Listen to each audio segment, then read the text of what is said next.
மரியாதையோட உங்கள் மேடைக்கு அழைக்கிறோம் சார். வாங்க.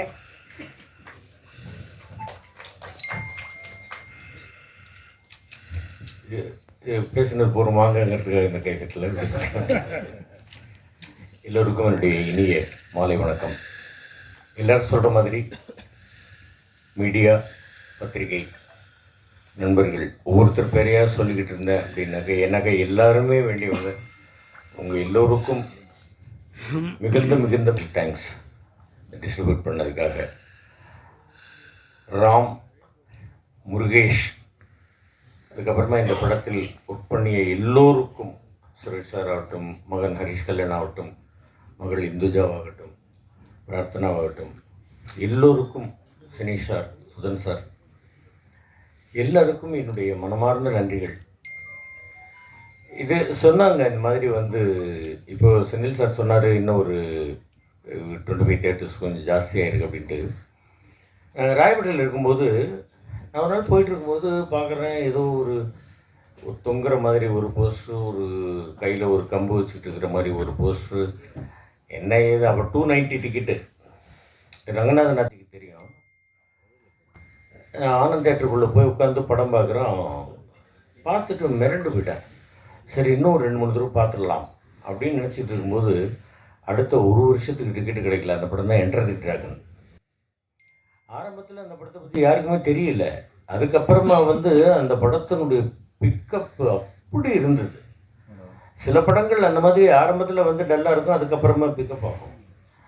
ஆனால் பார்க்கிங்கை பொறுத்த வரைக்கும் அந்த மாதிரி இல்லை.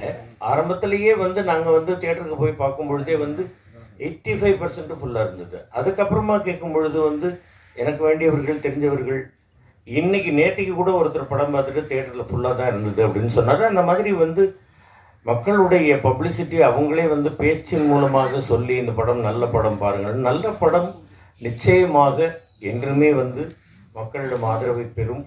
அந்த ஆதரவை பெறுவதற்கு பேருதவியாக இருந்த பத்திரிகை ஊடக நண்பர்களுக்கு என்னுடைய வணக்கங்கள்.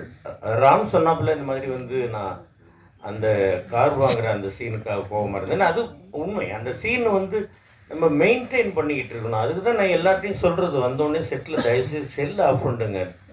ஏதாவது ஒன்று அடிக்கும், நம்முடைய கான்சன்ட்ரேஷன் கொஞ்சம் மிஸ் ஆகும். அது கூட கொஞ்சம் கஷ்டமாக இருக்கும். ஆனால் அதை விட அது ஒரு காரணம். இன்னொன்று என்னென்னா, கார் வாங்கியாச்சு, இந்த வித்தவுட் பிரேக்குன்றது தான் நான் ஒத்துக்க மாட்டேன்றேன். இது ரொம்ப டேஞ்சர்.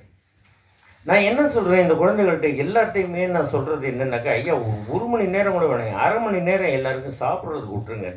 சாப்பிடாமல் வேலை செஞ்சுக்கிட்டு இருக்கிறாங்க. அது வேண்டாம்ப்பா, நீங்கள் சாப்பிடுங்க ஐயா, ஆரோக்கியத்தை பார்த்துங்க. ஏன்னாக்கா இப்போ என்னுடைய குழந்தைகள்லாம் கரெக்டான டைமுக்கு சாப்பிடணுன்னு எந்த ஒரு தகப்பன் ஸ்தானத்தில் இருக்கக்கூடியவனோ ஒரி பண்ணுறதில்ல, ஒன்றும் தப்பு கிடையாது. அதனால தான் நான் சொல்கிறது, தயவு செய்து சாப்பிடுங்க, சாப்பிட்டுட்டு வேலை செய்வோம் வாங்க அப்படிங்கிறத நான் ஒரு செல்லமாக கடிஞ்சிக்குவேன். அது தப்பு இல்லைப்பா. அது தப்பாக இருந்தால் என்னை மன்னிச்சுங்கப்பா, எல்லாருமே நான் மன்னிப்பு கேட்டுக்கிறேன்ப்பா. அதுதான் என்னுடைய ஒரு இது. அருமையான ஒரு கதை, நல்ல ஒரு கதை, எல்லா இடத்துலையும் இருக்கக்கூடிய ஒரு பிரச்சனை, ஒரு வீட்டுக்குள்ளேயே இருக்கக்கூடிய ஒரு பிரச்சனை, இதை மிகச்சிறப்பாக படமாக்கி, அது சுதன் சார்லாம் எப்போவோ ஒரு நாள் வருவாப்பில். அதே மாதிரி ஃபினிஷெல்லாம் வந்தாக்க அங்கே உட்காந்துக்கிட்டு பார்த்துக்கிட்டு எங்களோட ஜாலியாக பேசிக்கிட்டே இருந்து இப்படி பார்த்துட்டு, என்ன பார்க்குறீங்க, என்ன ஃபினிஷ் எதாவது சரியில்லையா? இல்லை,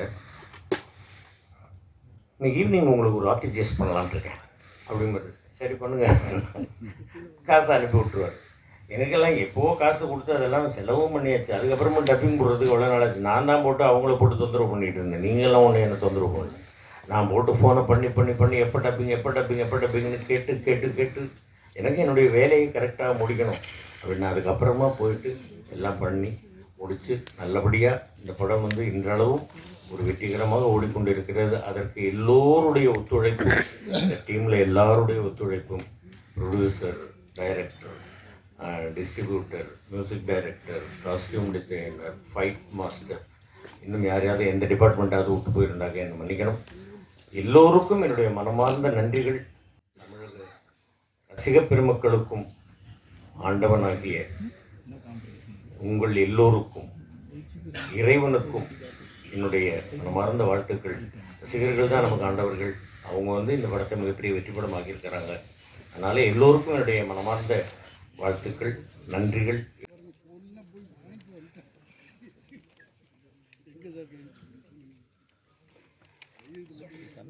தி மோஸ்ட் இம்பார்ட்டன்ட் பர்சன் ஒரு படத்துக்கு நம்மளுடைய director Ramkumar Balakrishnan sir. And பொதுவாக புது டிரெக்டர்ஸ் அப்படின்னு சொல்லி வந்தாலே வந்து தமிழ் சினிமாக்கெலாம் வந்து ஒரு ஆக்சிஜன் கிடைக்கிற மாதிரி இல்லை. ஏன்னா அவரை வரதை பார்த்துட்டு, அவரோட வெற்றியை பார்த்துட்டு அடுத்து வரக்கூடிய ஒரு 100 புது டெபியூ டிரெக்டர்ஸ் சினிமா கனவுகளோடு இருக்கிறவங்களுக்கு ஒரு முன்னுதாரணமாக வந்து நிற்கிறதுங்கிறது ஒரு மிகப்பெரிய விஷயம். அந்த வகையில் பார்க்கிங்கோடைய வெற்றி. எல்லாருக்கும் வணக்கம். ப்ரொடியூசர் அண்ட் டைரக்டருக்கு ரொம்ப தேங்க்ஸ் பண்ணிக்கிறேன் இந்த படத்தில் எனக்கு சான்ஸ் கொடுத்ததுக்கு. இது ஒரு பெரிய வெற்றி படமாக அமைஞ்சிருக்கு.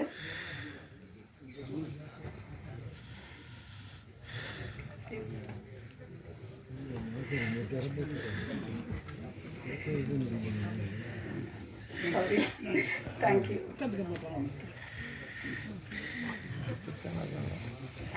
Thank you, ma'am.